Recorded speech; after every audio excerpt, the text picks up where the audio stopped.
नमस्कार, मैं हूं सत्यपाल और आप देख रहे हैं CWB हिंदी न्यूज। शक संवत 1947 विक्रम संवत 2082 आज वैशाख मास के शुक्ल पक्ष की द्वितीय तिथि और दिन मंगलवार है। तदनुसार अंग्रेजी तारीख 29 अप्रैल सन 2025। द्वितीय तिथि आज शाम 5:32 तक रहेगी। उसके बाद तृतीय तिथि प्रारंभ हो जाएगी। इसके अलावा आज यानी मंगलवार को भगवान परशुराम की जयंती मनाई जा रही है। सबसे पहले आज की सुर्खियां। हरियाणा के स्कूलों में समय से पहले हो सकती है गर्मियों की छुट्टियां, सामने आई ताजा अपडेट। हरियाणा में 3 लाख से ज्यादा BPL कार्डों पर चलेगी कैंची, इस वजह से एक्शन लेगी हरियाणा सरकार। हरियाणा में 23 साल पुराना HCS भर्ती घोटाला, हाईकोर्ट में 8 मई को है अंतिम सुनवाई। हरियाणा कौशल रोजगार निगम के तहत लगे TGT का बढ़ाया गया अनुबंध की शर्तें पूर्व की तरह जारी रहेंगी। हरियाणा में 20 मई को चक्का जाम करेंगे रोडवेज कर्मचारी, इन मांगों को लेकर फंसा पेच। इन तारीखों पर बंद रहेंगे खाटू श्याम धाम के कपाट, जानिए फिर कब होंगे हारे के सहारे के दर्शन। हरियाणा की पंचायतों में कार्य कर रहे कंप्यूटर ऑपरेटरों ने किया प्रदर्शन, की वेतन बढ़ाने की मांग। और हरियाणा के इस जिले से खाटू श्याम और सालासर धाम के लिए शुरू होने जा रही है हेलीकॉप्टर टैक्सी सेवा। और अब खबरें विस्तार से।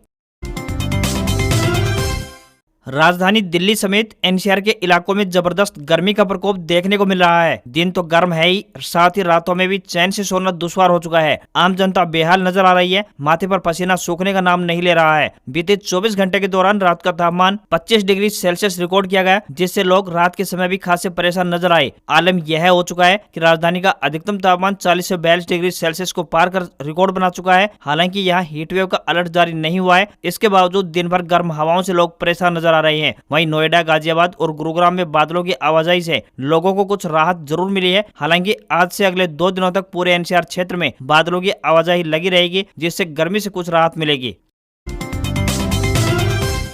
समाज कल्याण, महिला एवं बाल विकास विभाग चंडीगढ़ प्रशासन की तरफ से कॉल ऑपरेटर के पदों पर भर्ती के लिए आवेदन आमंत्रित किए गए हैं। ये भर्ती अनुबंध आधार पर 1 वर्ष के लिए होने जा रही है। पुरुष व महिला दोनों वर्गों के उम्मीदवार अपने आवेदन भेज सकते हैं। आवेदक मान्यता प्राप्त बोर्ड या संस्थान से स्नातक पास होने चाहिए। इन पदों के लिए कोई भी व्यक्ति आवेदन कर सकता है जिसके पास हिंदी, अंग्रेजी या फिर क्षेत्रीय भाषाओं में अच्छा संचार कौशल हो और जिसके पास दूरसंचार या वेब आधारित प्रासंगिक प्रणालियों पर काम करने की अपेक्षित योग्यता और अनुभव हो। अंतिम तारीख 2 मई है। किसी भी वर्ग के उम्मीदवारों को कोई भी आवेदन शुल्क नहीं देना होगा। न्यूनतम आयु 18 वर्ष और अधिकतम आयु 37 वर्ष तय की गई है। सैलरी 25,389 रुपए पर मंथ मिलेगी।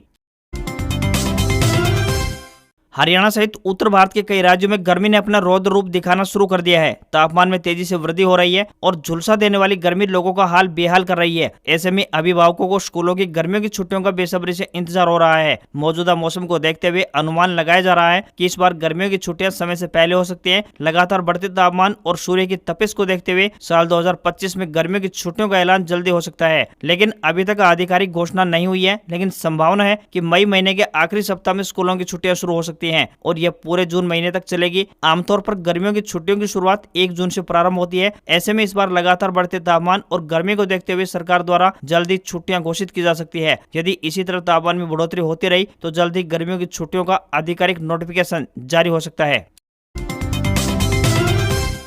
कुरुक्षेत्र यूनिवर्सिटी में चल रही नेशनल सेमिनार में पहुंचे national council for teacher education यानी NCTE के चेयरमैन प्रोफेसर पंकज अरोड़ा ने शिक्षा की क्वालिटी में बड़ा कदम उठाने का दावा किया। उन्होंने मीडिया से कहा कि आगामी शैक्षणिक सत्र से कई नए कोर्स शुरू होने जा रहे हैं। इनमें योगा, फिजिकल ट्रेनिंग, परफॉर्मिंग और विजुअल आर्ट्स और संस्कृत के इंटीग्रेटेड टीचर एजुकेशन प्रोग्राम शामिल है। प्रोफेसर अरोड़ा ने बताया कि शिक्षा के क्षेत्र में सुधार के लिए NCTE लगातार मानक निरीक्षण कर रहा है। विकसित भारत का सपना शिक्षा की साकार कर सकते हैं। हमारा लक्ष्य नए शिक्षकों को भारतीय संस्कृति और नई शिक्षा नीति के मूल्यों से ओतप्रोत किया जाए। इससे शिक्षकों के पढ़ाने का तरीका और बेहतर हो पाएगा। प्रोफेसर अरोड़ा ने कहा कि NCTE ने 4 साल की BA व BEd के साथ साथ अब 1 साल की BEd और 1 साल की MAd कोर्स भी शुरू करने की तैयारी कर ली है। साथ ही स्कूलों में कार्यरत शिक्षकों के लिए पार्ट टाइम MA प्रोग्राम शुरू करने पर विचार चल रहा है। देश भर में फर्जी शिक्षण संस्थानों पर कार्रवाई के लिए NCTE ने 3000 संस्थानों को नोटिस जारी किया है। इनमें से 155 संस्थान अकेले हरियाणा में शामिल है।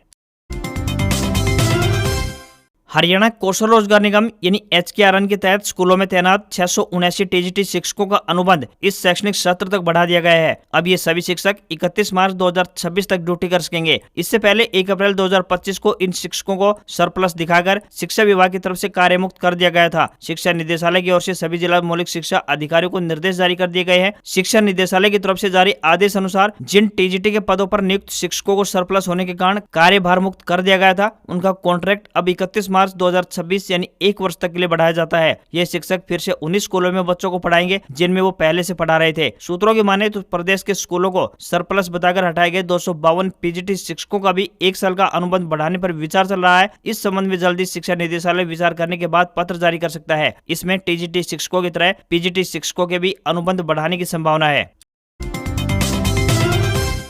हरियाणा की नायब सैनी सरकार 3 लाख से ज्यादा BPL राशन कार्ड पर कैंची चलाने की तैयारी कर रही है। ये BPL परिवार ऐसे हैं जिन्होंने पिछले कई महीनों से न तो राशन प्राप्त किया है और न ही किसी सरकारी योजना का लाभ उठाया है। ऐसे राशन कार्ड या तो फर्जी हैं या फिर उन्हें अवसर का लाभ प्राप्त करने के लिए बनवाया गया था। प्रत्येक महीने की 1 तारीख को प्रदेश सरकार BPL कार्ड बढ़ने या फिर घटने की संख्या का आकलन करती है। इस बार यानी 1 मई को होने वाले आकलन के बाद फर्जी राशन कार्ड धारकों के नाम सूची से काटे जा सकते हैं। राज्य में 1 मार्च को BPL कार्डों की संख्या का आंकड़ा 51,97,984 था और 1 अप्रैल को यह घटकर 51,96,380 पहुंच गया था। यानी 1 महीने के भीतर 1,604 राशन कार्ड BPL सूची से बाहर हुए हैं। अब 1 मई को फिर से राशन कार्डों की संख्या की समीक्षा होगी, जिसके आधार पर यह पता चल सकेगा कि राज्य में BPL कार्ड यानी गरीबी रेखा से नीचे जीवन यापन करने वाले लोगों की संख्या का आंकड़ा बढ़ा है या फिर घटा है।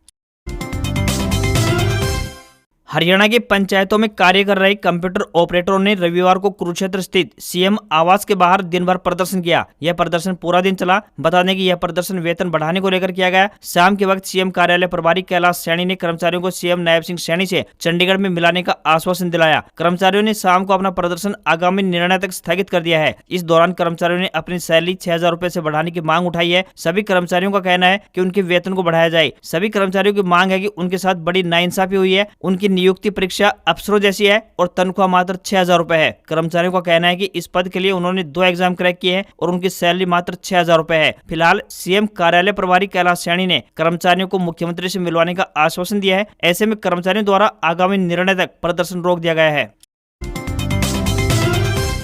सूबे में रोडवेज कर्मचारियों ने हरियाणा सरकार की मुश्किलें बढ़ा दी हैं। फतेहाबाद रोडवेज डिपो के कर्मचारियों ने हरियाणा परिवहन विभाग के महानिदेशक के खिलाफ रोष प्रदर्शन किया। रोडवेज कर्मचारी यूनियन के नेतृत्व में पुराने बस स्टैंड पर कर्मचारियों ने महानिदेशक का पुतला फूंक कर विरोध जताते हुए कहा कि अगर उनकी मांगों को पूरा नहीं किया गया तो 20 मई को पूरे हरियाणा में रोडवेज का चक्का जाम किया जाएगा। कर्मचारी नेता शिव कुमार शोरान ने बताया कि लगातार रोडवेज का साझा मोर्चा कर्मचारियों की 16 सूत्रीय मांगों को उठा रहा है। उच्च अधिकारियों से बातचीत के दौरान 16 सूत्रीय मांगों पर सहमति बन गई थी, लेकिन अभी तक उन्हें लागू नहीं किया गया है। इसके चलते कर्मचारियों की मांगे सिरे नहीं चढ़ पा रही हैं। उन्होंने बताया कि कर्मचारियों की काटी गई छुट्टियां वापस करने, रिटायरमेंट के बाद नॉन ट्रैवलिंग लिखा था उसको ठीक करने, वर्कशॉप में ग्रुप D के कॉमन कैडर को हटाकर अलग से कैडर बनाकर प्रमोशन करने और कर्मचारियों को 25 नाइट देने जैसी मांगे मानी गई थी। लेकिन प्रदेश सरकार ने अभी तक किसी भी मांग को पूरा नहीं किया है। कहा कि जल्द से जल्द रोडवेज कर्मचारी परिवहन मंत्री अनिल विज के शहर अंबाला में न्याय मार्च निकालेंगे। अगर फिर भी मानी गई मांगे लागू नहीं की जाती हैं तो 20 मई को हरियाणा के सभी कर्मचारी पूर्ण रूप से चक्का जाम करेंगे और जिसकी जिम्मेदारी राज्य सरकार और परिवहन विभाग की होगी।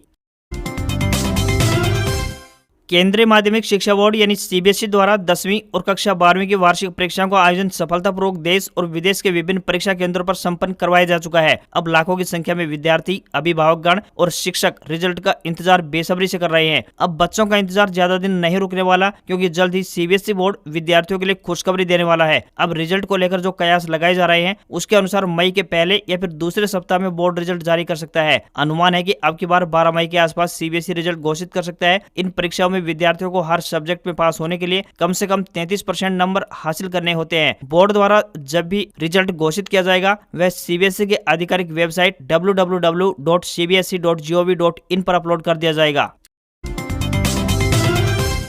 साल 2002 में हरियाणा सिविल सर्विसेज यानी एचसीएस की भर्ती हुई थी। इस भर्ती में धांधली के आरोपों को लेकर याचिका दायर की गई है। याचिका पर पंजाब और हरियाणा हाईकोर्ट ने 8 मई 2025 को अंतिम सुनवाई की तारीख निर्धारित कर दी है। यह मामला लगभग 23 साल से हाईकोर्ट में चल रहा है। अब इस मामले की अंतिम सुनवाई 8 मई को होगी। यह याचिका कांग्रेस नेता करण सिंह दलाल की तरफ से साल 2002 में दायर की गई थी, जब ओम प्रकाश चौटाला की सरकार ने 65 एचसीएस अधिकारियों की नियुक्तियां की थी। दलाल ने इस भर्ती प्रक्रिया पर प्रश्न उठाए थे। इसके विरुद्ध हाईकोर्ट में चुनौती पेश की गई थी। उनका आरोप था कि तत्कालीन सरकार ने नियमों की अनदेखी की व अपने चहेतों को नियुक्तियां दी थी। इनके अंक परीक्षा में कम थे, लेकिन इंटरव्यू में उन्हें ज्यादा अंक देकर नियुक्त किया गया। भर्ती पर आरोप है कि इन नियुक्तियों में न सिर्फ नियमों का उल्लंघन हुआ है, बल्कि परीक्षा के परिणामों में भी गड़बड़ी की गई है। साल 2009 में अदालत ने इस मामले से जुड़ी सभी उत्तर पुस्तिकाओं की मूल प्रति मंगवाई थी। तब से लेकर अब तक कई बार विभिन्न खंडपीठों में इसकी सुनवाई हो चुकी है। अब हाईकोर्ट ने 8 मई को अंतिम सुनवाई की तारीख निर्धारित की है। 8 मई को होने वाली सुनवाई में देखने की बात होगी कि हाईकोर्ट इस मामले पर क्या फैसला लेता है।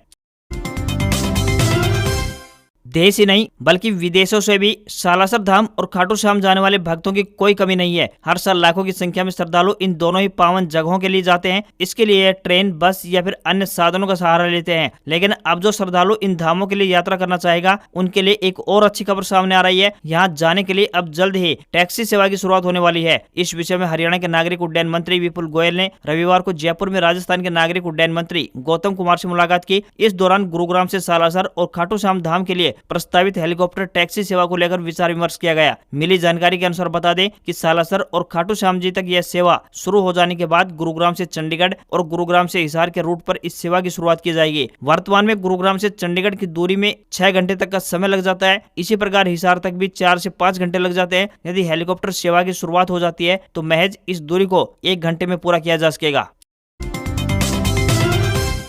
राजस्थान के सीकर जिले में स्थित विश्वविख्यात खाटू श्याम मंदिर के भक्तों के लिए एक जरूरी खबर सामने आ रही है। यदि आप भी 1 मई को खाटू श्याम जाने की योजना बना रहे हैं तो इस खबर को ध्यान से देख लें, अन्यथा बेवजह परेशानी बढ़ सकती है। श्री श्याम मंदिर कमेटी खाटू श्याम जी ने सूचना जारी की है कि 30 अप्रैल की रात 10 बजे से लेकर 1 मई की शाम 5 बजे तक खाटू श्याम मंदिर के पट आम दर्शनार्थियों के लिए पूरी तरह से बंद रहेंगे। इस दौरान न तो दर्शन संभव होंगे और न ही मंदिर में प्रवेश की अनुमति होगी। 27 अप्रैल को अमावस्या थी और मंदिर में परंपरा है कि प्रत्येक अमावस्या के बाद अगले दिनों यानी खाटू श्याम प्रभु का विशेष सेवा, पूजा, तिलक और श्रृंगार का आयोजन किया जाता है। इसलिए 1 मई को खाटू श्याम मंदिर में श्याम प्रभु की विशेष सेवा एवं तिलक होगा। इस दिन बाबा श्याम को विशेष रूप से सजाया जाएगा, जिसके लिए मंदिर कमेटी को निर्बाध रूप से तैयारियों की आवश्यकता है। 30 अप्रैल की रात 10 बजे से 1 मई की शाम 5 बजे तक श्याम भक्तों के लिए मंदिर के कपाट इसलिए बंद रहेंगे। इस दौरान लगभग 20 घंटे तक मंदिर के कपाट बंद रहेंगे, जिसके बाद शाम 5 बजे जब मंदिर के कपाट खुलेंगे तो भक्तों को बाबा का अलौकिक श्रृंगार देखने का सौभाग्य मिलेगा।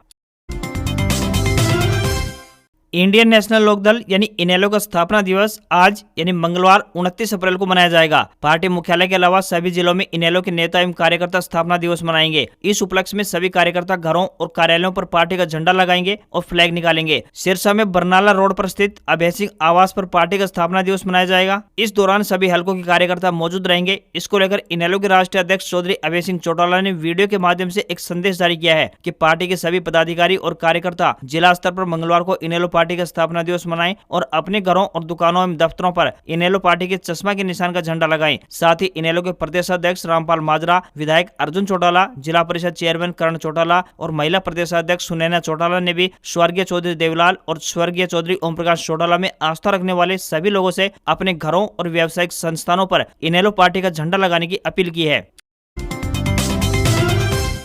राजस्थान पुलिस में कांस्टेबल के 9000 से ज्यादा पदों पर भर्ती निकली है। इस भर्ती के लिए आवेदन की शुरुआत 28 अप्रैल से शुरू हो चुकी है। उम्मीदवार वेबसाइट police.rajasthan.gov.in पर जाकर अप्लाई कर सकते हैं। एजुकेशनल क्वालिफिकेशन की बात करें तो किसी भी मान्यता प्राप्त बोर्ड से 12वीं पास और राजस्थान 12वीं लेवल सीईटी परीक्षा पास होनी चाहिए। पुरुषों की हाइट 168 सेंटीमीटर और महिलाओं की हाइट 152 सेंटीमीटर होनी चाहिए। वहीं पुरुषों को 25 मिनट में 5 किलोमीटर और महिलाओं को 35 मिनट में 5 किलोमीटर दौड़ना होगा। न्यूनतम एज लिमिट की बात करें तो 17 साल और अधिकतम आयु 26 साल तय की गई है। फीस की बात करें तो सामान्य व क्रीमी लेयर के पिछड़ा वर्ग, अति पिछड़ा वर्ग, राजस्थान के बाहर के आवेदक 600 रुपए लगेंगे। तो वहीं राजस्थान के नॉन क्रीमी लेयर के पिछड़ा वर्ग, अति पिछड़ा वर्ग, आर्थिक रूप से कमजोर व SC ST के लिए 400 रुपए तय किए गए हैं। लिखित परीक्षा OMR बेस्ड होगी। प्रश्न पत्र 150 अंकों का होगा। इसमें 150 ऑब्जेक्टिव टाइप प्रश्न होंगे। हर प्रश्न का सही उत्तर देने पर 1 अंक दिया जाएगा। गलत उत्तर देने पर 25% अंक काटा जाएगा। भारतीय शेयर बाजार में तेजी रही। सेंसेक्स 1005 अंक की तेजी के साथ 80,218 के स्तर पर क्लोज हुआ। ये इसका 4 महीने का हाई लेवल भी है। निफ्टी में भी 289 अंक की तेजी रही और ये 24,328 के स्तर पर बंद हुआ। बैंकिंग, मेटल और फार्मा शेयर्स में तेजी दिखाई दी। वहीं एफएमसीजी और आईटी शेयर्स पर दबाव देखने को मिला। सेंसेक्स के 30 शेयरों में से 23 में तेजी और 7 में गिरावट देखने को मिली। वहीं निफ्टी के 50 शेयरों में से 39 शेयर बढ़कर और 11 शेयर गिरकर बंद हुए। 10 ग्राम 24 कैरेट सोने का दाम 523 रुपए कम होकर 95,108 रुपए पर पहुंच गया। वहीं 1 किलोग्राम चांदी की कीमत 1,258 रुपए गिरकर 96,426 रुपए प्रति किलो पहुंच गई। दिल्ली में 10 ग्राम 22 कैरेट सोने की कीमत 90,170 रुपए और 10 ग्राम के ही 24 कैरेट सोने की कीमत 98,310 रुपए पहुंच गई है। आज खबरों में बस इतना ही। देखते रहिए आपका अपना हरियाणा का सबसे बेहतरीन news channel CWB Hindi news. नमस्कार। इसी आशा के साथ आपका दिन शुभ रहे।